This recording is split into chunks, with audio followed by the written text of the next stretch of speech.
Shall we? Yeah. Let's do introductions today since we've got a lot of visitors. I'm NWDA Zoom, otherwise known as Greg Tyson. I'll call you out just to move quick. Steve?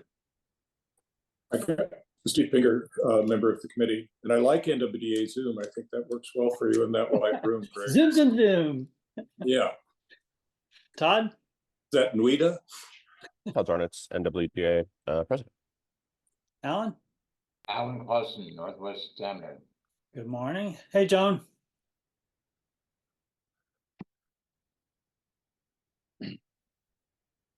You're on mute. Okay, that's trying. Good morning, Joan Fredrickson, she, her, BPS. Nice to see everybody. All right, Barry. Hi, everybody. Barry Manning, Bureau of Planning Sustainability, he, him pronouns. Hey, Bill. Bill Welch, member of the committee. Good to see you, Bill. Roger. Roger Velakis, member of the committee. Erica. Erica Stewart, a neighbor in the alphabet. Cassie. Morning, everyone. Cassie Ballou, Bureau of Planning Sustainability, she, her pronouns. Sean. Morning, everyone. Sean Canny. I use he, they pronouns. I'm a transportation planner at PBOT. Llewellyn. Llewellyn Robeson, Northwest resident by Montgomery Park. Heidi. Heidi Bertman, Portland Public Schools, and a studio renter over at Northwest Marine. This meeting is being recorded in case you didn't catch that. And I think we actually get a cool little AI assisted summary at the end that I can, if I get it, I can distribute it. If anybody else joins, I'll have them introduce themselves, but welcome everybody. Good to see you. On what, it's amazing when we had that great weather, how kind of tired of it I got, and now it's back to normal and I'm tired of it again. So, but it's so green. Okay, announcements. That's my announcement. It's really green outside. Thank you for that, Greg. Really appreciate it. And gentle too, isn't it? Yeah. Couple of things. Next week at this meeting, we will be discussing the potential retail development at 23rd and Marshall. It's the QP site with CE John and JE John, excuse me, that Elliot was referring to or spoke to briefly last week. Following week, we will likely be dealing with the housing production strategy update, but that's as far as we can see at this point. Okay. I will also say things have been very quiet on the 17th and Thurman Crisis Center. Yeah. Oh, that's true. It has been really quiet for a few weeks. Maybe it's not even going to happen. Well, I think it was paddling upstream from the beginning, but I just think there's lots of things that need to kind of not even fall into place, but get into the same room before it can advance very far. So, other announcements from committee members or non-committee members or our administrative BPS folks? All right. I'll make a strange announcement. So if any of you are reading in the media, this is more job related for me, that Terminal 6 is closing. That's the marine side of the port where I work. Don't interpret it that way. The terminal is not closing. The container terminal is closing, but there are other activities at Terminal 6. So I keep hearing different media reports, and I'll just take that opportunity to put it, what do you call it, log rolling. It's kind of log rolling there. So there is ongoing activity at Terminal 6 that will continue, and we're just planning to close the container facility down in October. So container activity out of the port has changed dramatically over the last 5 years, hasn't it, Greg? Oh yeah, longer than that. But yeah, this is like the fourth upheaval I've been through in 20 years, Okay. maybe more Okay. than that. I mean, And, is that the end of container activity out of the port then? Good question. Okay, all right. Another meeting then. It could be. We'll see what kind of. There's lots of how would you say? Lots of stink being raised finally by stakeholders. And you know, if we get the governor's ear or somebody with purse strings, maybe it doesn't happen. But at this point, it'll close down the container facility in October. Okay. So. Okay, so our main agenda item today is the MPAP, formerly MP2H. We've got a few folks from BPS, one from PBOT here. We have talked about this project a lot for a long time. I think everyone on the committee who's here and even our neighbors who are here are pretty in the loop on both sort of the history, but also the communication that we have sent to the Planning Bureau and PBOT about this over the years. Last week, and Barry has seen some of this back and forth, or has been included in some of this back and forth already. But last week, the committee met, and we've also been meeting with NEBA and having conversations with the Columbia Corridor Association, representing various industrial interests, and our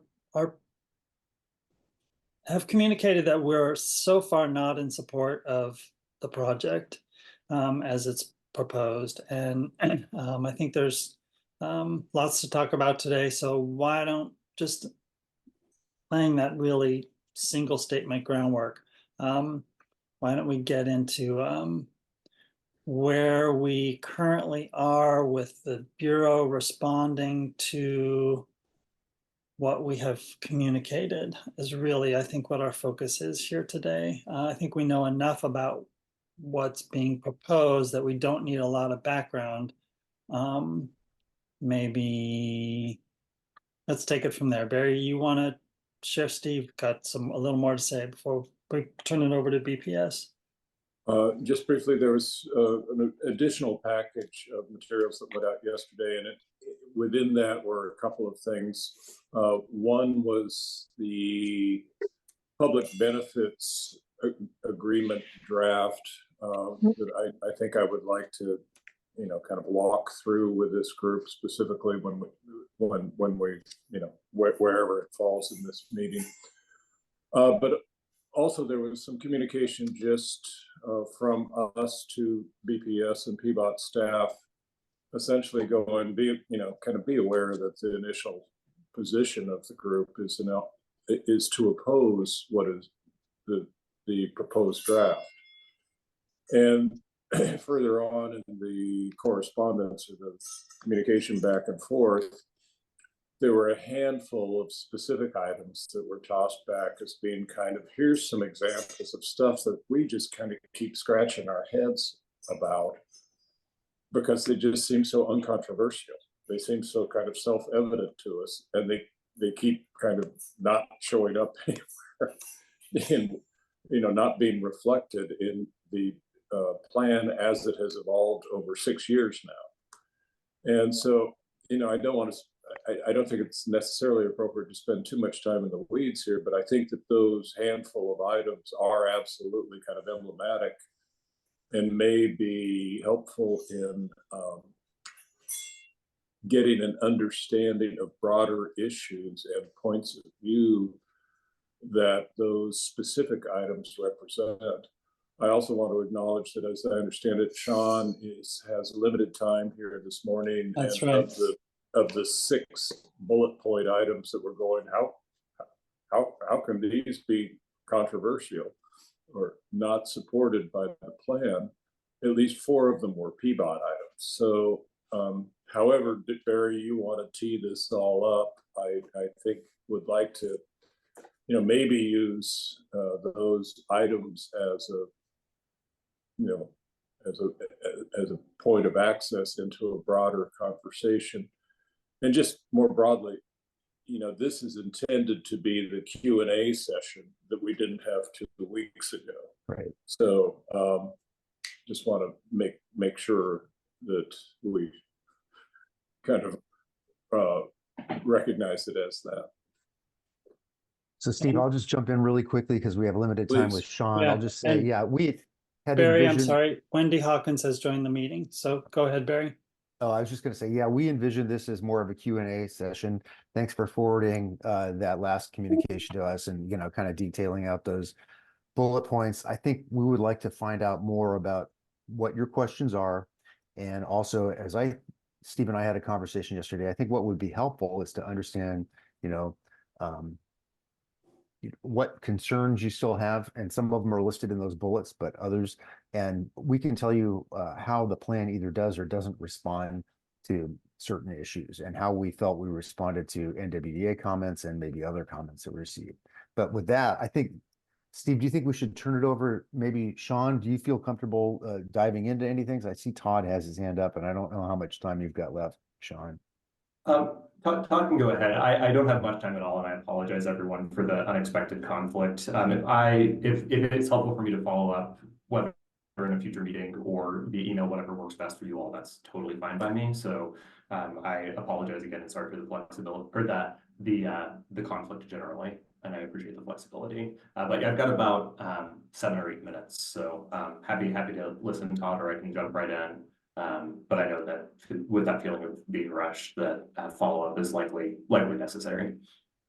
Sure. I mean, I'll give my quick summary of we had a really good meeting last week, kind of discussing the plan, and everybody seemed to be opposed to it for different reasons, and I think, but you could put them all under the umbrella of what Steve mentioned earlier, which is what is the public benefit to the neighborhood, and as far as I can tell, the public benefit that's being proffered here is the streetcar, of which the neighborhood's going to be saddled with property taxes to pay a large portion of. So I get the feeling that, instead of like open space or, a community center or this or that, or whatever the laundry list of public benefits that, everybody's sort of interested in, what is being offered is the streetcar. The streetcar is going to require an LID that's going to saddle the neighborhood with possibly tens of millions of dollars in property taxes. Is that a public benefit? What's, the public benefit is a bill for us. So what do we get? What is the neighborhood getting out of this project exactly? Let me just respond to a couple of those things if I can, Todd. So I can't speak to the property tax issue. That's more of an LID question. I don't know if Sean can speak to that. But some of the public benefits that we're getting out of this in the broad sense of things is we are aiming at providing jobs on site in this area. So that's a public benefit. It may not be a neighbor benefit, but it's a public benefit, generally speaking. Certainly looking to achieve more housing and with an emphasis on affordable housing and production of affordable housing. Very, Yeah. Can I interrupt you here for just a moment? Sure. If I may, I would really like to get into this specific discussion in a more detailed way, because Sure. I think the public benefits agreement has some interesting things to discuss, and maybe we should go ahead with Sean while he's still here right now and circle back on this. Would that be okay with you? Works for me. I was just trying to respond to Todd high level, Understood. but yeah, we can get into the weeds in it. Yeah. Awesome. Thank you, Steve and Barry, and thanks for the question, Todd.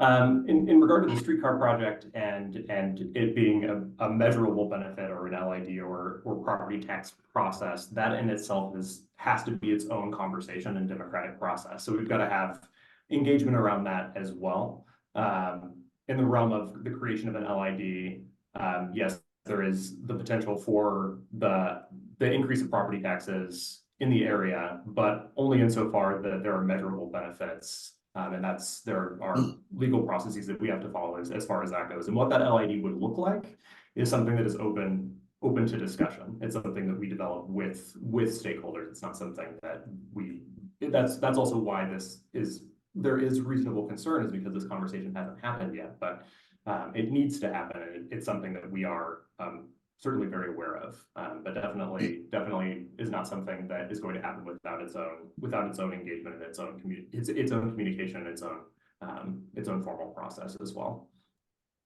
So I've got, well, I want to say two things. One, I'm going to be keeping track of you all to the best that I can. And I really want people to raise their hands and be respectful, and also, not take up a lot of time with your questions if you find yourself, if we've got more folks with their hands raised, so try and keep it brief. And then I've got on the screen, just because we've been referencing them, these issues around transportation in particular in the bullet points here. So if there's anything else you want me to share, I got a bunch of stuff open or links ready to go if we want to look at things. But I think, Sean, there's a number of transportation issue items here that we have just, I think, felt like we've been beating our heads against the wall in terms of making progress on, or being heard and seeing changes that are a result of our input. That isn't, and this is not extraordinary input in relation to what others, stakeholders may be expressing. So I know you have limited time, but I think ultimately we want to see these changes made. And unless they're made, we will not support this project, is my sense of where the committee is. We've been expressing these concerns for months and months, and some of them are really design concerns, which seem pretty fixable. Some of them might be functional concerns, which may be less difficult to fix. Well, I guess it is here in some ways. Well, not really. It's not even really on this list, but we have yet to really see an engineering transportation analysis of the impacts of the streetcar on traffic volumes and traffic conditions at the freeway intersection. That's been in the background for a long time and continues to be a concern that isn't bulleted out here. So I think a more detailed conversation with PBOT, where you're coming in and being able to say yes to these things, is what we're looking for. And I think it will be a real challenge for the neighborhood to support this project unless we see some acceptance of what we see as fundamental design flaws in the streetscape, and in many instances the functionality of what's being proposed with the streetcar. I think Todd or Sean, in going back even further, our sense always has been that streetcar is driving this project. This is from our perspective never been a land use planning process. It's been a process founded on and based on expanding the streetcar service to this area. Because Barry, I don't think we've ever seen anything that says, here's what we're proposing to develop. How do we best serve it with transportation improvements? What we've seen is we want to put a streetcar here. What will the streetcar support in terms of development proposals? So that's where we're coming from, and I think we're at a point, along with NEBA and other stakeholders, where we need to see some movement in these directions, or we're in front of Planning Commission and in front of City Council. I think holding hands, saying no to so much of this, and kind of puts you on the spot, Sean. It doesn't put you on the spot. I think it puts PBOT on the spot to really understand and respond to what are remaining over 3 years now, 4 years now, significant concerns that the direction this has taken, and not seeing progress in response to them. Yeah, thank you, Greg. Thank you for the explanation. And I do understand that these are issues that have been raised previously, even while I've been managing the project. So yeah, knowing that I have to go. I'm happy to follow up with you all because obviously this is a discussion we need to have. So I will follow up with you all via email to start, and whether it's another meeting or whether we have some email exchanges, at least as far as information sharing as intensively as I'm able to do so at this phase, I will do so, and then we can go from there. How's that sound? That'll be good. We'll get you on the schedule. You know where, Okay. you know how often we are and where we are on Thursday mornings. Sounds great. Sean, if I may though, that'd be great. I think it'd be really appreciated, but I think it would really, really, really encourage you to not simply reply as you have previously, essentially kind of substantiating or justifying what PBOT's position has been to date on this. I think what we're really looking for is to really consider and absorb what we're saying here, because to us, it just seems like, you don't wipe out an entire lane of curb parking on a main street for a bike lane. And I'm sorry to put it that way, but that's kind of, just, that doesn't make any sense. And because there is some standard somewhere that requires a street like this, if it's a new street, to have a bike lane on it, well, great, but that standard probably doesn't make any sense. I think the point being, really want you or someone to step back far enough to really hear what we're saying and engage us in, okay, why doesn't what we're saying make sense? And again, it's the same thing. This whole neighborhood shouldn't be set up to make it easy to run a streetcar in it. That's not the values that are primary to us at all. So I just thank you very much for responding to all of this stuff, but I think perspective needs to shift a bit here. No, but I appreciate that feedback, and I certainly will ensure that we are as cognizant of that and as thoughtful as possible as we that'd be great. That'd be great. I really appreciate it. Thank you all again for the flexibility, and I will talk to you soon. Thank you. Thanks, Sean. Bye. Roger? In the interest of finding the middle ground, not something I'm naturally inclined towards. If you take Steve's 6 bullet points, I don't know how many of them, if they were just instantly adopted as we would like them, would sway me to not oppose the project. But I certainly applaud the city's latest on the park. It's a big deal. At the end of the day, if all we got was a park in this development, it would be, a small victory. And I notice quite happily the change in language here. The draft now is removing words like "we will tend to try to find maybe some developer willing to give us some money."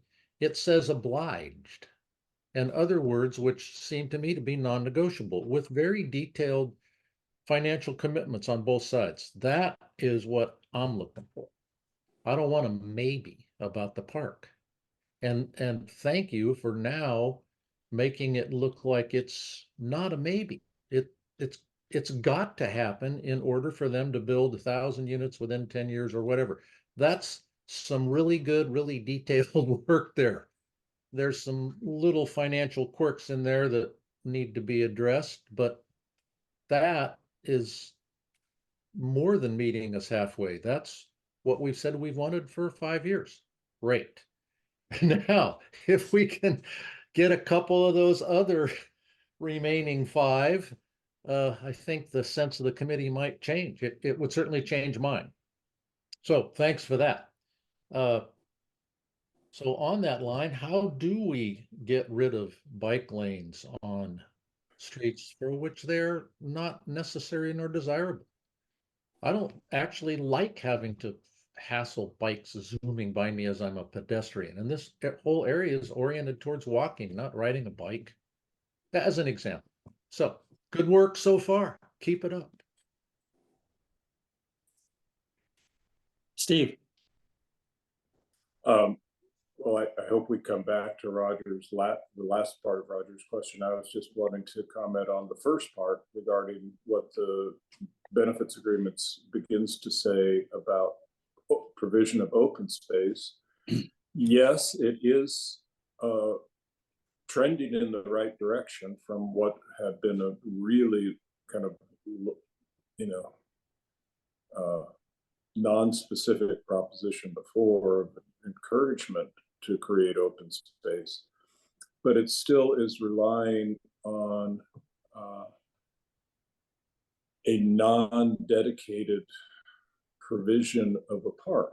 You know, this would still be in private ownership, which kind of scratching my head about why would that be desirable, and is that a necessary inducement to creating the park in the first place? And secondly, it's now described as a 40,000 square foot park, which is a quarter the size of Wallace Park.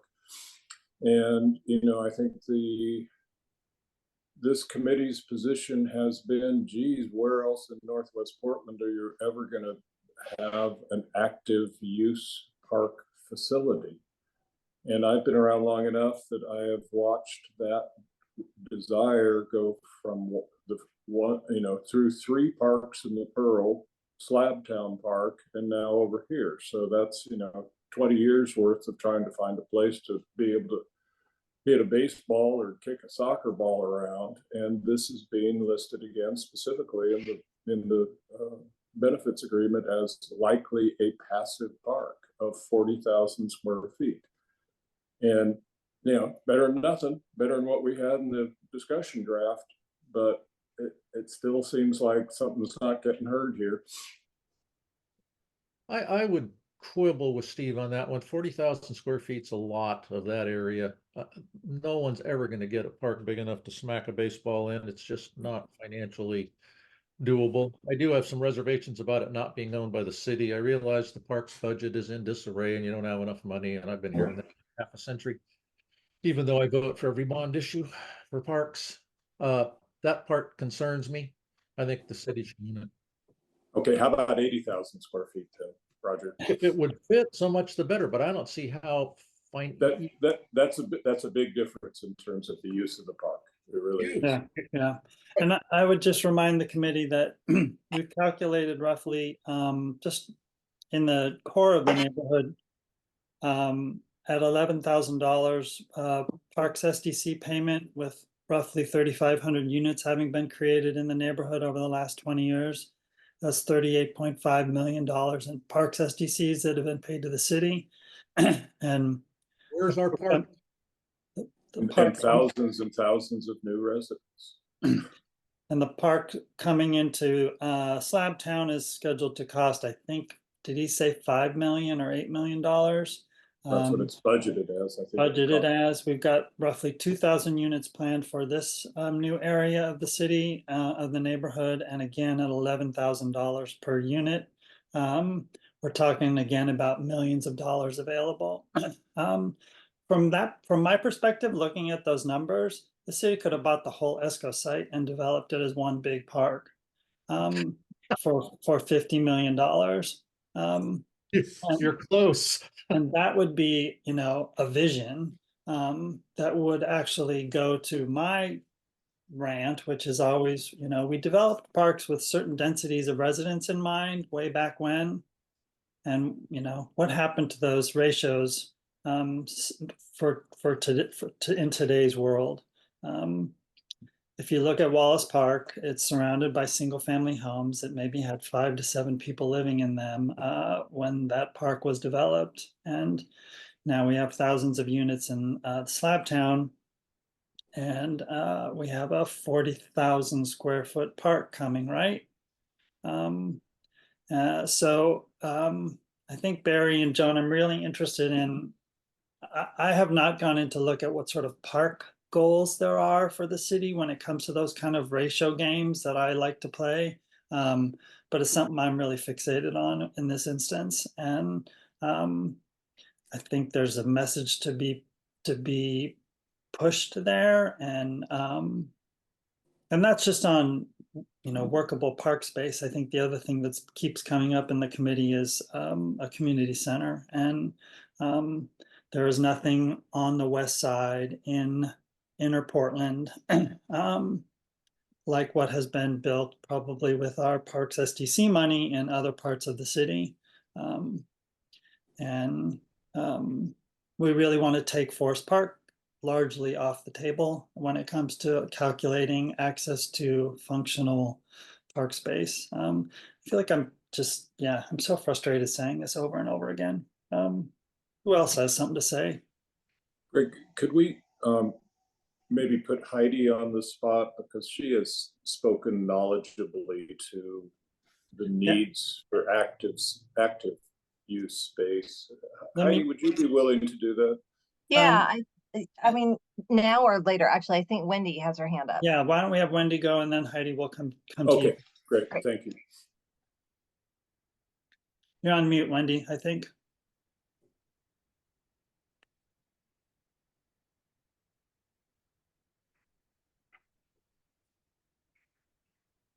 Sorry, my face moved on the screen. I couldn't find me. I live in Slaptown. I live in the high rise in Slaptown. And I can tell you that this high rise is filled with young adults with babies and young adults with dogs. And then there are, a half dozen apartments filled with old people like me. You're outnumbered. Yeah, it's good. I love it. But these people need places to walk their dogs and not having them poop all over other people's lawns. And they need a place to recreate. They need a place to go play soccer, baseball. They need a place to run. And how many of these buildings have we just built here? How many of these populations have we expanded into? Where are these people going to go?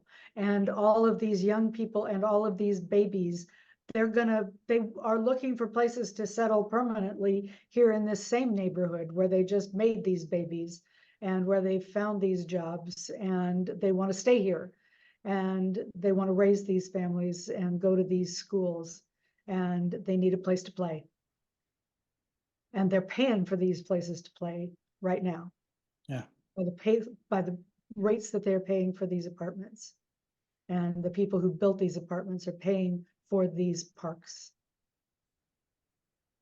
They deserve the parks that they are paying for right now. So build them a frickin' park. Heidi? Here. Yeah, thank you I was like, ooh, I have thoughts on this. So thank you for calling on me. So my role at PPS, among other things, is I look at our capacity support planning, right? And I spend an awful lot of time looking at outdoor recreation fields in Portland, and then what it takes to put those into use for students.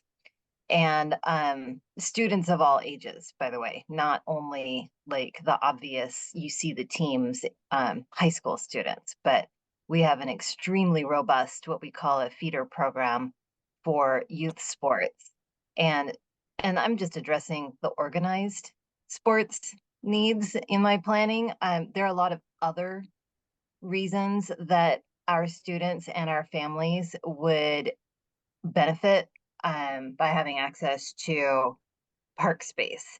And all that said, if you look at an aerial of Portland and you look at the locations of organized fields for recreational sports, the northern half of Portland, not so great. The history in Portland of building parks has kind of petered out with all of this recent kind of densification and increased development for residential units in the city limits. And we love seeing families with school-age kids, but we also want to make sure that they have good health and they have good social skill building, which is one of the benefits of access to fields. Getting down to brass tacks, the things that we look for, the most critical need where Portland is underbuilt across the board, it is baseball and softball fields. And one of our largest concerns when we look at that availability, and of course, Portland is soccer city, so we have like a really, it's just amazing to see how many kids get out there and have a good time and excel at playing soccer with each other. But when I look at space, I'm looking, for instance, right now at the Whitaker Adams site to develop, and I'm looking at the potential to put 2 combined use fields there.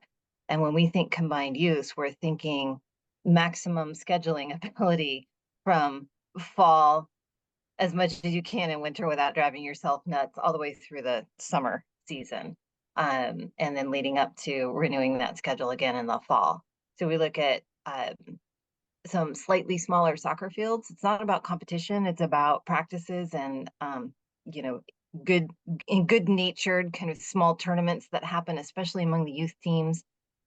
What fits really comfortably over 2 or 3 smaller soccer fields would be a couple softball fields, you know, facing each other with some protective mobile fencing in between them. And you know, I look at approximately 140 to 190,000 square feet of turf per. And you know, ideal if you have some lighting and the ability to park a storage container or build a small storage building so that we don't have coaches and volunteers schlepping things in their car or on their bike. It happens. So, you know, we're probably shy if you go to pps.net and look for our long range facility plan, which is also on record with ODE. We're shy a significant number of fields, and we are looking for ways to improve the property that we have. But all that said, we have students spending at least an hour, if not an hour and a half to 2 hours in commute time to get to after school practices. And Delta Park is one of the big sites that we use. That is a significant distance for most of the students in our district. And it's a great facility. We love it. I'm so glad that it's there and can serve so many people. But that is just one kind of lone outpost of an available, well-managed field. And when I look at, you know, Northwest Portland, if we're adding thousands of units over the next 10 to 20 to 30 years, where are the, you know, what are we supposed to do with the students? We have some capacity in our system and we'll flex, but we don't have all of the student activity support facilities. I feel just the biggie.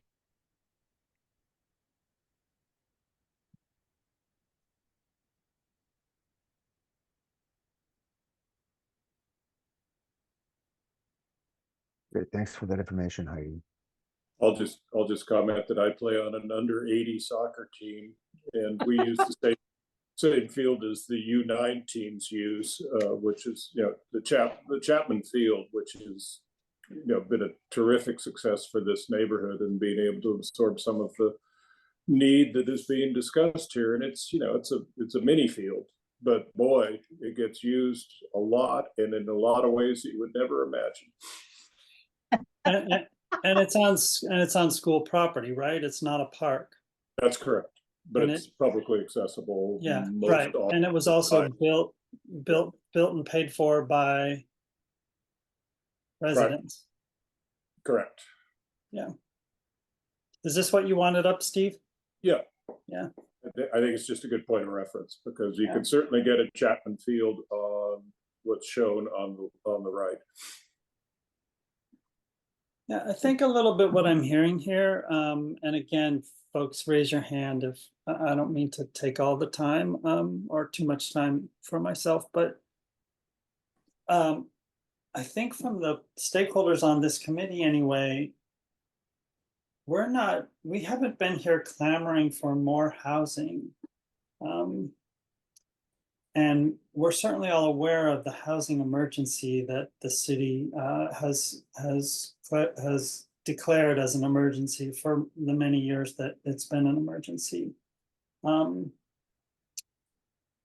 nevertheless, and we are aware of the fact that the city has more than sufficient zoning for housing forecasted growth for however, whatever, 20, 30 years. So I think because we are aware of that, we've never felt like, oh, sorry, I try not to talk for the committee. I have been aware of that, and I see that the planning action here has been with certain things in mind and less so with other things in mind. And in this instance, I think it's about active park space versus housing. And again, to me, it comes down to this has been a streetcar driven project, and the streetcar isn't a feeder to soccer fields and baseball diamonds and whatever other sort of active playgrounds. So it's just another, to me, fundamental flaw to where we're finding ourselves. If we started with a blank slate of how might this area develop or redevelop, I think over and over again, given the work that I do, and I used to do more of this for the port, was about industrial land development, and often in the city of Portland that has a brownfield base to it, or that was much of the land we were looking at for industrial land or employment lands in the city. This is a brownfield, or it was a brownfield, and oftentimes brownfields can be remediated to different levels. And you find in a lot of communities that brownfields are remediated to a recreational park space level versus an industrial use space level versus a housing space level. And housing, I think, requires the greatest amount of cleanup. And those others, less so, and in many instances, those others are developed or are where brownfields end up because they're so expensive to clean up. It's easier to kind of cap them and turn them into recreational space. A little bit of this is happening around the conversations at McCormick and Baxter right now near the railroad bridge on the east side. There are some really nasty sites on the west side, also near the railroad bridge, that have been capped and are sitting vacant. So Heidi, that's something to think about. That's way out in to Linton. No, that's not quite to Linton, but pretty far out there. Anyway, I think there's sort of the point I'm trying to make is that there's a history here of starting with a blank slate when it comes to a brownfield and identifying, through community conversation, what's really in need, what's really the demand. And I know there's been a lot of community conversation about this, and I think what I'm acknowledging and recognizing is that, yeah, we've talked for many years now about this housing emergency. But I think, again, the housing emergency was translated here to go overall in a land use direction that was built around expanding a streetcar. Roger. To return to the park, again, I can't congratulate you enough on what you've done just the last couple of weeks. I have one small observation there, and then I want to talk about something else. I didn't understand the financial aspects of foregoing SDC fees for developers equal to the value of the improvements. I don't think that the developers need a reduction in fees. I think they should pay like we all do, particularly if the city's going to moan about not having enough money to take care of the park. I don't see the need for the inducement there. The developers have bought that property at fire sale prices, and given that the city is changing the zoning on the same property, they stand to make a substantial amount of money no matter what happens. So I don't think you should give them a reduction in SDC fees. They'll hiss, but so what? They're big guys, they can take it. And then secondly, at the beginning, it's mentioned that this will be a low carbon neighborhood and low carbon transportation. For the same reasons that I didn't like all the prior language about the parks, I don't like that language. Is it or isn't it going to be low carbon? If it is, and it certainly should be, there should be a obligatory definition of what the words low carbon mean, and it shouldn't be, a courtesy. It should be an absolute requirement. Again, the developers here, they're well-heeled, they're very sophisticated, they have a long-range point of view. They're going to squawk and moan a little bit, but so what? It shouldn't be negotiable, and it should be measurable. Otherwise, it probably won't happen very well. That would, again, increase my support for the whole thing. The streetcar and one-way things that Steve mentioned, I don't understand the streetcar in any event. I certainly don't like one-way streets. They're hard to cross. The cars go faster. It doesn't really need one-way streets very much in there, I don't think. I can't understand why the streetcar doesn't go down just one street, turn around like the cable cars in San Francisco and go back down the same street. You'd save yourself a whole street. Well, yeah, and they don't need to be spun. They can just have, travel from either end these days. Well, I'm an 18th century guy, they needed to turn around back then, but you're right. They just push reverse and it goes back the other way. I mean, why have all these streetcar tracks all over the place? Doesn't make any sense. Todd? Yeah, could you briefly explain what changed with the parks? I'm not up to date on that. And then the only other thing I would like to add, and is sort of an extension of the my previous comments, is that it seems like the city's getting a lot out of this, which is like an increased tax base. The owners of the land are getting a lot out of it, which is, the upzoning. And then, I think what's missing is something for the neighborhood to hang their hat on. And like I said earlier, it seems like we're getting a streetcar, which the neighborhood doesn't really want, the industrial district doesn't really want, the owners of the land apparently don't really want. And then we're also getting a large bill to pay for, some of the capital costs of building it, which I appreciate Sean's earlier comments, but I'd like, I understand the desire to disconnect a property tax bill in the tens of millions from the public benefit, but I mean that's just I don't understand how it could happen. So anyway, I'm just curious about what has changed here in brief, like a sentence or two. Are you asking me to respond to that question, Todd? I'm happy to do yeah, or anybody really, but Barry, Okay. that'd be great. I mean, I can And tell then can you, I just say real quick that I think a lot of people are missing in this committee is that there needs to be some horse trading to get things done. We can't just expect something for nothing, and there has to be good. If we want something out of this, there's got to be some give and take, and I don't think anybody is really giving that too much or as much appreciation as needed.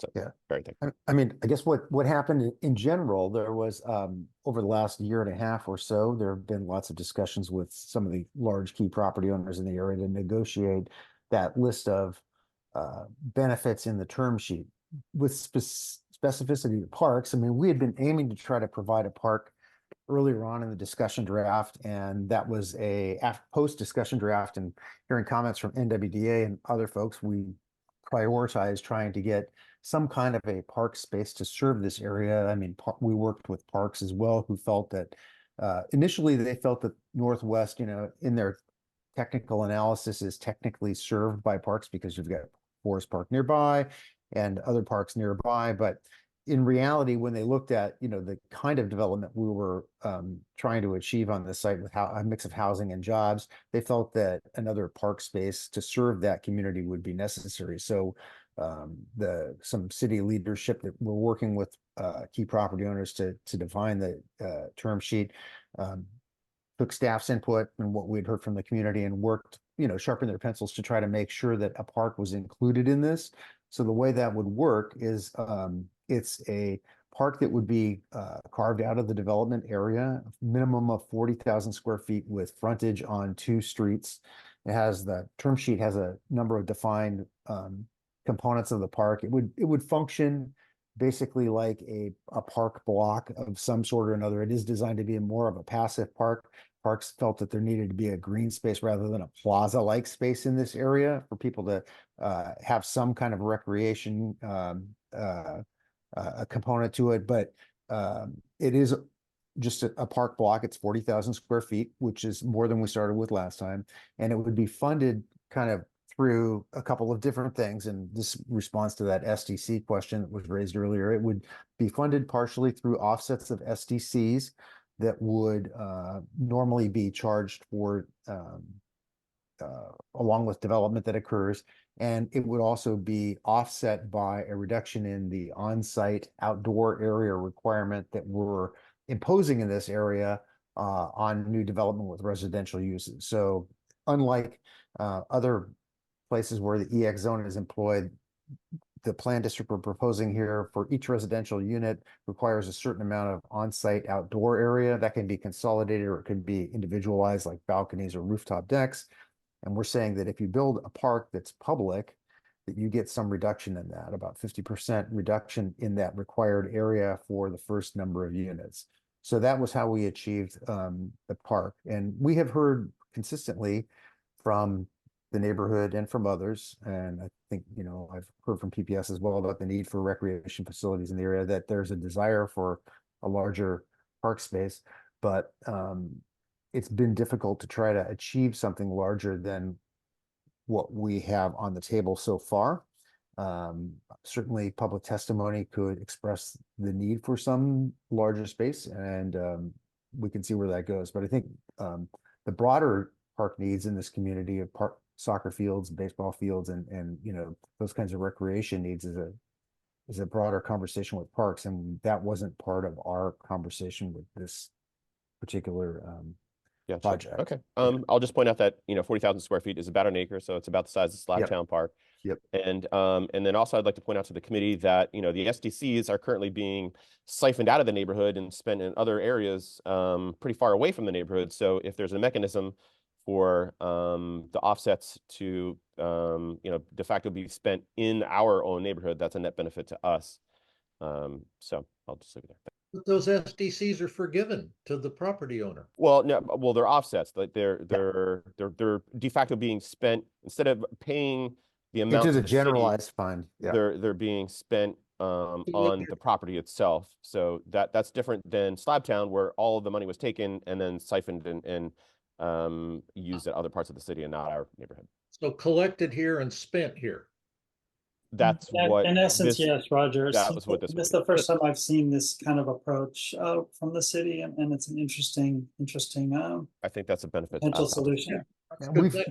Yeah, and I think that there are rules that Parks has defined around how this mechanism works, and I don't know the details of those, so I can't speak to them, but there's some legalities about the SDC process and how that works with these offsets. But the idea is that rather than them going into the city's general SDC fund where they're spent citywide outside of the central city, that those, you'd get the net benefit of them. Yeah. Steve, I do see your hand, but Barry, just quick sort of point of interest to clarify or ask of you. If there was some sort of analysis done that is recorded around recreational demand and with parks and in relation to this sort of development pattern and density, is that something that we can see? I don't think there's anything formalized, Greg. There's pretty informal back and forth on that. Parks participated in our technical advisory group, and they submitted some letters to us about and I think those are all published online, about the how they viewed the parks situation here. But I'd be happy to follow up with you on that. It really it wasn't a formalized analysis of park needs in this area. It was checking in with them from a technical standpoint to say, how do you view parks in this area and what the needs are? And then through the process, you know, again, their position evolved, I would say, you know, to suggest that there was a need for something in this area. Okay. Steve? Thank you. A couple of comments. One just broadly about SDCs. I think there's a little bit of a kind of mismatch on SDCs, the principles of the ideas of SDCs relative to our neighborhood. And this is without respect to the current rulings on the constitutionality and disposition of SDCs that's working its way around. But that all aside, you know, SDCs have never intended to be spent in the area where they're generated, that's appropriate. I think that makes sense. I mean, I think there is some relationship, but it's all, to my mind, it's always been a little hard to quite comprehend what that relationship is. But generally speaking, SDC funds are generalized in the city. That seems appropriate because it's based on. Hold on, I got to push back on that one because SDC. The reason it's based on the notion. The SDCs are a tax because the developed land is going to have an impact on the surrounding area, and the reason for an SDC originally is to help build the infrastructure that the new development would require. It's not just a general tax for the whole city to use. It should be spent in the area. Right. No, and it's not a tax. It's a fee. But again, the funds have historically been generalized, and I mean that's just the reality. I think there can be a conversation about the appropriateness of that and how generalized those funds get. I think is certainly what's at play right now. But it's also based on an understanding that there are areas of the city that are underserved. And the definition of those underserved areas from an infrastructure standpoint have, kind of been questioned and are not necessarily well defined. But I think one of the things that's left out of it is, you could make an argument, I believe, that Northwest Portland is absolutely underserved because it, has gone from 13,000 residents in 2010 to 18,000 residents in 2020, and that is a significant increase in new residents for which infrastructure has not kept pace at all. So I think, I think in that definition of what's underserved, and Northwest Portland is absolutely underserved. But that isn't a definition that is being utilized. In addition, parks, there's an obvious need. But, we're not building a whole lot of new streets in Northwest Portland. So the disposition of SDCs for transportation that are collected in Portland, in terms of being able to facilitate the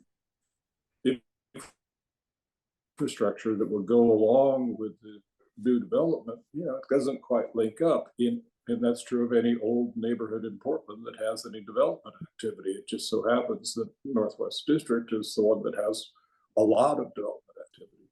But all of that aside, Barry, I think the comment I really wanted to make was that if I understood what you were saying correctly, and if I read the public benefits term sheet correctly, it sounds like, as you put it, parks are being funded in part by the waiver of SDCs, which, I guess that's better.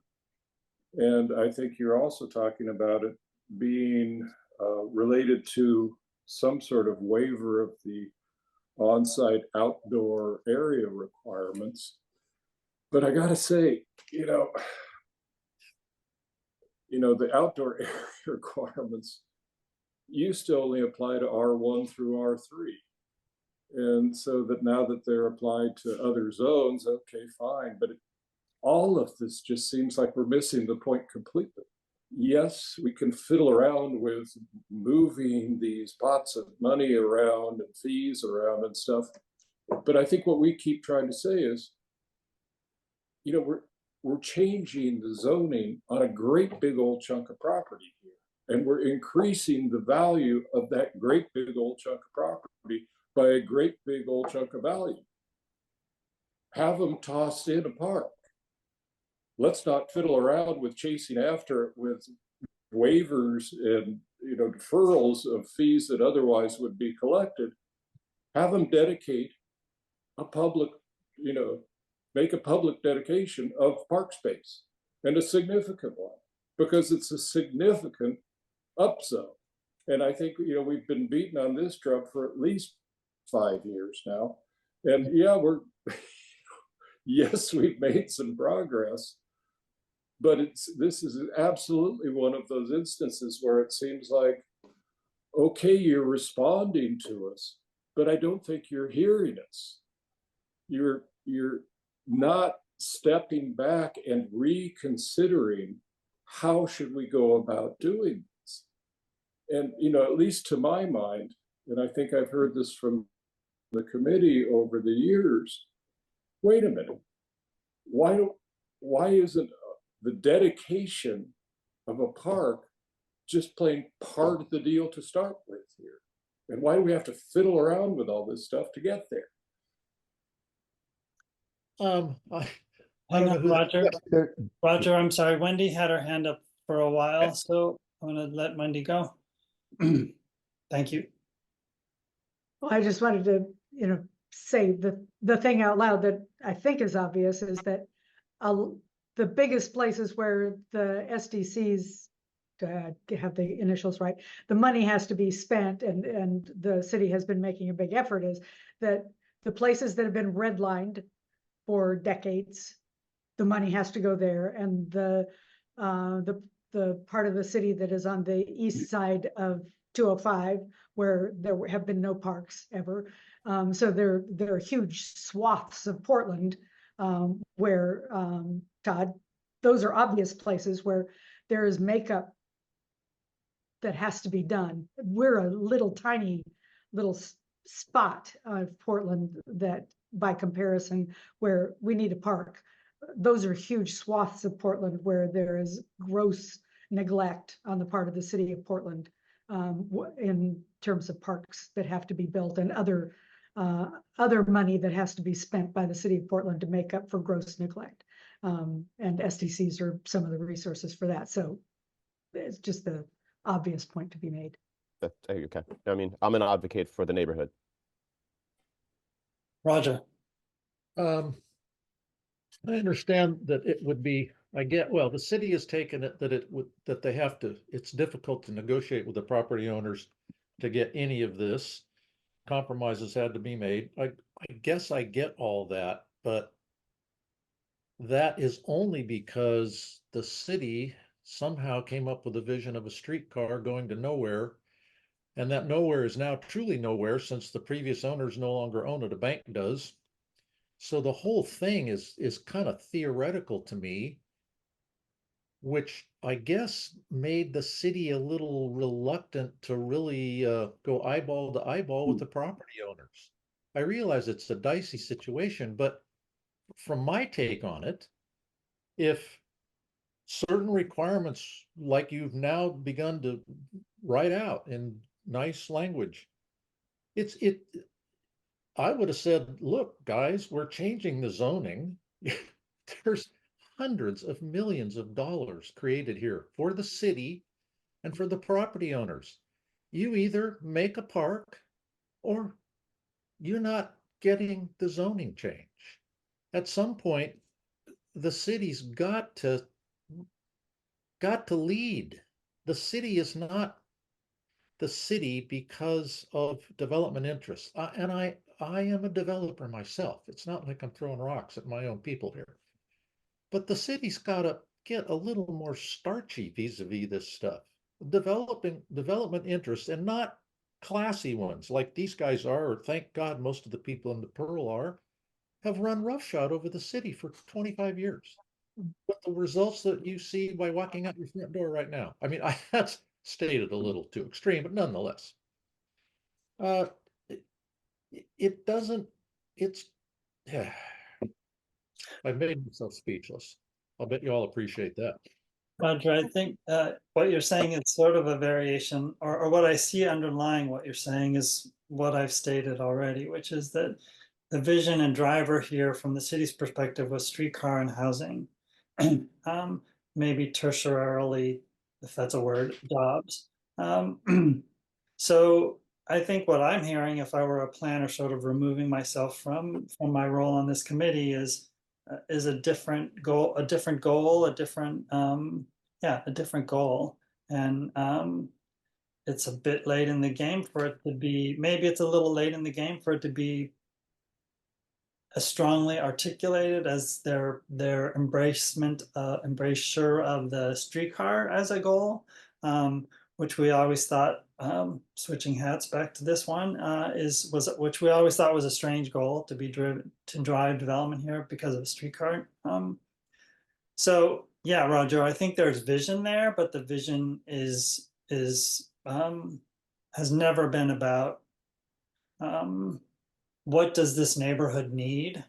NWDA and this new development, the vision has been, let's put a streetcar in here and develop around that and help pay for that to happen with this, help pay for the streetcar or pay for the streetcar based on the development necessary to support a streetcar and the development necessary to support these other goals around low-income housing and or what, however the definition of housing is right now. I haven't seen the specifics, but we all know that there are specific wordings that underlie goals around housing affordability. So different vision, and I think it's really hard in the planning process at this point, Barry, to be hearing hearing that. So Todd, and then Llewellyn and Heidi and Erica, I want to make sure you guys get a chance to say something. I know you're not raising your hands, but I want to make sure we hear from you if you have something to say. Go ahead, Todd. I would just say, let's not let perfect be the enemy of good here. I mean, there's a lot that has been improved. There's a lot to like. And I think we have visions of perfection and utopia in our heads of how we want a perfect neighborhood to be. But at the end of the day, when this thing is coming close to approval, I think there has to be a level of practicality. And I'm not seeing a lot of that today. That's entirely too reasonable of an attitude, Todd. Yeah. And I'll push back on you a little bit on that, Todd. I think we're hardly looking at perfection and utopia. I think we're looking at what's kind of a reasonable, not minimum, but certainly a medium aim here. And again, I think the questions that we tossed back over the fence, the kind of bulleted items that Greg had up initially, are just things that seem, geez, these all seem really self-evident, but they don't seem like they're reflected in the plan. And it's not because we're asking for perfection, we're asking for common sense here. And Barry and Joan and Cassie, you haven't heard me say this, so even though I'm repeating it for the committee, we fully expect a number of blocks within the core of the neighborhood that are currently owned by Legacy to redevelop, probably into housing. That may or may not be on your radar, but it's on our radar with this OHSU Legacy combo coming down the pike. So there's yet more new housing units in the neighborhood that are really not, I don't think, I don't know where that zoning ultimately went, but that's out there too as just more demand on the park and recreation and amenities side of things, and so Llewellyn, Heidi, or Erica, you guys want to say anything today? Well, I'd just like to underline what's already been said. I live in the Kings Plat, so I'm next to I'm in between Burnside and Davis and 21st. So, but I used to work in Montgomery Park, so I'm familiar with that part of town. So I just want to underline what everybody else has said about the need for a park. There's a need for a park. And I think Heidi's comments were really well placed about, and also Wendy's, where are those children going to recreate? It seems like that's really a huge need for the neighborhood. So thank you. Thanks, Erica. Llewellyn? Yeah, just 2 points. I've probably made them before. One, I see no value in the streetcar whatsoever. I live about 2 or 3 blocks from where the streetcar is proposed to be running. We have decent bus service in that area. And I don't see it continuing at all if the streetcar comes in. So to me, there's no value in the streetcar. It's a waste of time and money. And secondly, I agree with the park thing. And I think it should be a city-owned public park. There is a little park about a block away from me, which we thought was open to the public. And during the pandemic, some of my neighbors and I would go there with brown bag lunches and sit at the table. And we were harassed by people who live nearby saying, this is a private park, get out of here. I think that would happen if we failed to get a real public park and relied on the private sector to plant some trees and grass. Thank you. Thanks. Barry. Oh, I just wanted to say thanks for letting us attend the meeting. We heard a lot of feedback. I wanted to see if Joan or Cassie had anything to say, but I just want to say a couple things. So we've heard concerns about parks, and I think, Greg, you had mentioned this is a streetcar driven, and maybe initially the project was designed to look at opportunities for enhancing opportunities for transit and development in this area. So that was the premise of the project, was to look at an integrated transit and development approach in this area.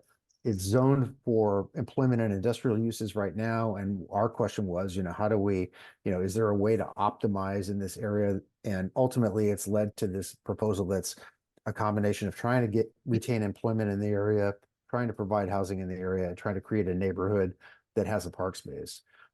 I've heard pretty loud and clear that you'd like more park space than what's being provided, even if it were to develop in the way that this plan, which is again a long-range plan, it's not a development plan, it's a long-range plan. Over the next 20 years, if it were to develop, you'd like to have more park space in this area. I think this is the opportunity to testify to the Planning Commission, the Design Commission, and then ultimately City Council in the next phase of the project to make that clear. So that would be my comment on that. We are at the point where we are aiming at a park block, which I think is a progress from where we were in the discussion draft. So thanks for your acknowledgement of that. We did move in that direction. Speaking to the public nature of that park, I ask you all to look back at that term sheet, because I think it is pretty clear that needs to be a public space. The underlying ground may be privately owned still, but that is a detail that needs to be worked out over the next several months as we develop this agreement further. So that's another point that we'll have to follow up on with y'all as we move forward.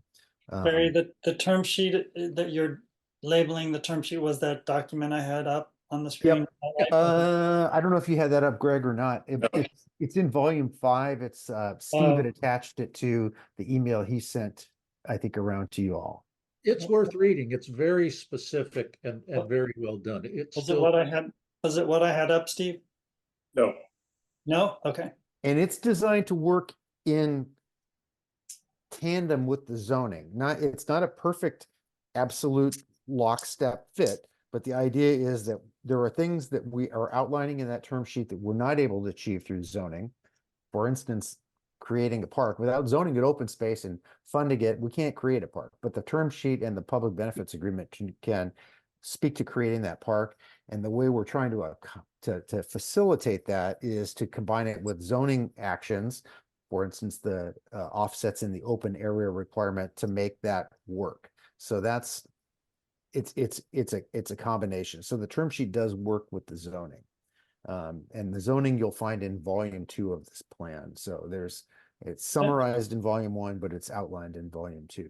And the term I'm looking at the project website. The term sheet there it is. Okay, thank you. Yep. I'll put a link to it in the chat. Yep. So with that, I just wanted to ask if Joan or Cassie wanted to add anything before. I know you were over time, so. We've got till 9:30. Oh, okay. I just wanted to underscore the importance of sort of coming in with organized testimony around the park issue, if that's something that is a central point for the community. I think it's, yes, I think it's really important to hammer on that. We've been hammering on it. And we've done our best to respond within sort of the limitations that we have. Here you're going to different decision-making bodies that have different tools, different powers. So well, but they're hearing from you, and we're kind of exhausted. And having to lobby the commissions and the council is a whole bunch of energy that, we're paddling upstream again, and we'll do it. But I think there's some amount of frustration at having to give testimony that isn't consistent with, in support of, gosh, the great park that we're going to be, that's coming through with the proposed draft. Yes, we'll do it, but please Roger? hear. Well, and I just want to emphasize, Steve, at this point in time, staff is not able to do any more than Well, I where we're know, at. So, I know, yeah, Barry, but yeah. again, we have been making these comments requests for 4 or 5 years now, and the park has been one of them. And why are we running streetcar, and why are we upzoning the whole area, have been consistent questions that we will continue to ask.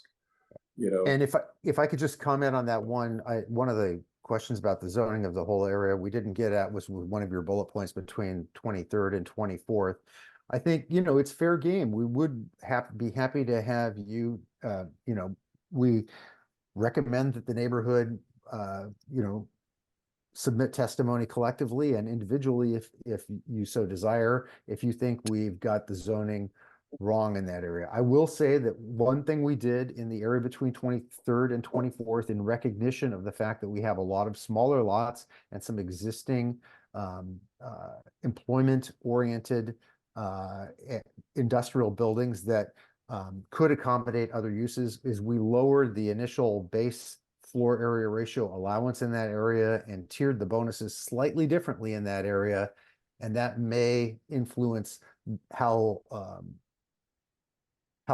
quickly redevelopment would happen of existing buildings. So I would say, take a look at that. Yeah. I'd be happy to answer questions about that. I know I could answer them now if you want to get into the details, but that's an area to look at how we rejiggered things a little bit in those areas. Yeah. Thanks, Barry.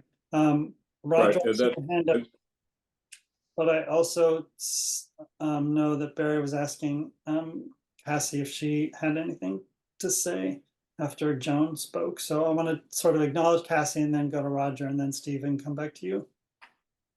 Given that this says preliminary draft. Hang on, Roger, I'm sorry. I was wanting to make sure Cassie had something to say if she did, and then I was going to go to you. Only to just echo both my colleagues, and I know it's exhausting, and you guys have been battling this for a while, but we're in kind of the final push here with Planning Commission and City Council, and your voice is really important on this. So, thank you. Thanks for your time. Go ahead, Roger. Well, since this is a preliminary draft, I hear what you said, Barry, about you can only do so much. I'm not so sure you've done enough. You wrote the draft. The draft could have easily said that there will not be a reduction in required open space around the developments in lieu of a park. That's robbing Peter to pay Paul.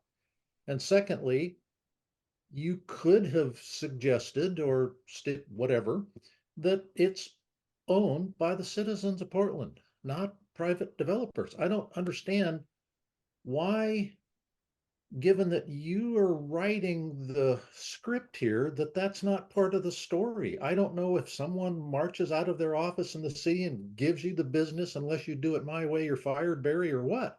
But I don't think, I'm going to guess that all the people from the city here today and at most meetings, if it were entirely up to them, we wouldn't be discussing this. We would have already had a much larger park. I realize that you can't, fight the powers that be, but in this particular instance, you are the powers that be. You're writing this draft. I don't know if it's appropriate to call out in people's individually here. If we want to talk broadly about, BPS, that's fine. But to publicly criticize somebody in a meeting like this, I don't know if that's appropriate. I'm sorry if that's the way it was intended. That's not what I meant. I think you've done a great job. I'm just urging you to do an even greater job, I guess. And my response to that is we pulled together to the extent we could to produce what we've produced. And it was, there were lots of parties involved in this planning project. It's not entirely a effort of the staff you see here. You know that we've had multiple people working on this over time, so that's part of the topic. So it's not a singular decision point, but we are at a point now where we're presenting this to a body of commissioners that will consider public testimony and probably ask us hard questions, try to balance that testimony, and decide whether or not this is something that needs to move forward as proposed or whether it needs to be amended. So I think your testimony can help shape what moves forward to City Council. Thanks, Barry. Steve, last word. If anybody was, Thank you, Roger, and thank you, Todd, for calling that out. Appreciate it. Yeah, and I agree. I agree with Roger completely, and I take his comments as being to Barry Manning as the public-facing version of BPS and not as Barry Manning, the individual. But you know, same thing. I mean, it's just what I was saying earlier. I too wish that what is being proposed in the proposed draft was closer to what we have been advocating for years now, and now, you know, again, we're pushing the rock uphill to try and, you know, influence the commissions and the council to things that to us are, I think, seem again uncontroversial and fairly self-evident. In that category, and I know we are now actually running out of time, but I did want to try and touch on the other element in the benefits package that got me scratching my head, and that's the job creation piece. Because, you know, if I squint and step way back, it feels an awful lot like, well, let's see, we're changing the zoning east of 24th and south of Wilson in areas where there actually are remaining affordable commercial activities and the jobs that go along with them, and we're changing the zoning in those areas. So, you know, the chances of those activities and enterprises existing into the future becomes really constrained, or, you know, it's then it too is, you know, paddling upstream. And so I don't, you know, I mean, yeah, I know, but again, it's kind of right. Why don't we just make the property owners dedicate a piece of ground for the park? It's like the same thing over here with job creation. Why don't we leave the areas that seem to be working in that respect already alone? Just, you know, not have to get rid of them and then reconstruct them somehow through, you know, what aren't really even planning activities anymore. So I couldn't find that raise my hand button, but I'd like to respond to that one if I can. So I'm raising my hand manually. Thank you, Barry. Yeah, I was having a really hard time finding the chat button, so I hear you. So we recognize that there are some activities and some jobs in those areas. There's some buildings in those areas.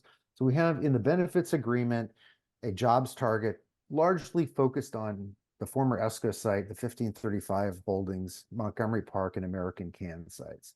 We also have the area between Vaughan and Wilson and between 23rd and 24th that are areas where there are some jobs, more between 23rd and 24th. The way the project approaches jobs is to have the jobs requirement in the term sheet, but it also backstops that through the zoning by requiring some amount of non-residential floor area in new development. And this is where I think it will slow down, if not, it may influence the pace of redevelopment in that area between 23rd and 24th.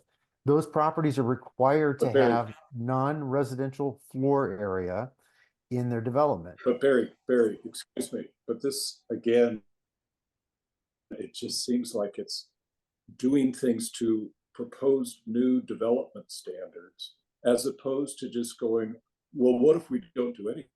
What if we don't change the zoning in this area? And I guess I've never heard you know, a depiction of what the, you know, cost and benefit of that approach is being. Yeah. Because it just seems like otherwise, you know, we're getting into what I was talking about earlier, that we're responding to what you're hearing, but what we're saying is leave it alone.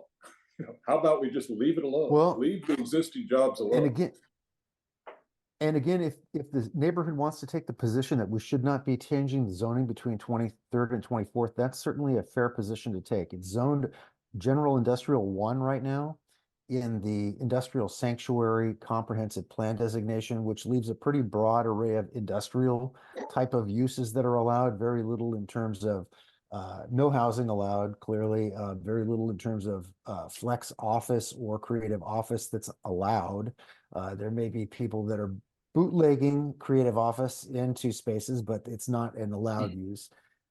There are also limitations on there are limitations on retail and things of that nature. So if the neighborhood strongly supports that position, that needs to remain industrial, you know, I think you should testify to that regard. I will say that industrial is less likely to support and be compatible with future streetcar development envisioned over the longer term. So that may be a push, and that was part of the reason we changed the zoning in that area to accommodate the longer term view and the longer term approach in that area. And the reason we placed the limitations on floor area in that area and required some non-residential space in development was to try to emphasize that this is not just an area of mixed use, high-end residential apartments over retail space, that we wanted to see a true mix in this area that included jobs and potentially housing in the areas. And we wanted to make sure that there was an opportunity for jobs in that area. So our approach was to apply the higher density zoning, but meter out the way it's applied and then require some non-residential component. Thank you, Barry. Thank you to staff, BPS staff and PBOT staff for being here today. Always great to have these constructive conversations with you, and not always happy with where they lead us, but we always appreciate the dialogue and the opportunity to be heard. To committee members and residents, we've got work to do here on setting our path forward in terms of how we handle going to planning commission. So dang, Roger, I was trying to wrap the meeting up, but go ahead. I would like to compliment city staff on the amazing attention to details and amount of work you've put into this. But I have to say, it sure would have been, it'd be really cool if you did that in concert with us on something that this neighborhood and the industrial neighborhood wanted at the outset. I mean, that would just be heaven. Possibly even perfection, Todd. I don't mean to, you know, overstate the case, but you guys work like crazy. And it regrettably in this case on something that you don't really want. But man, your work is well done. Hear, hear. Thank you, everybody, and I'll call the meeting. So appreciate all your input and feedback, and we'll see you all again. Thank you.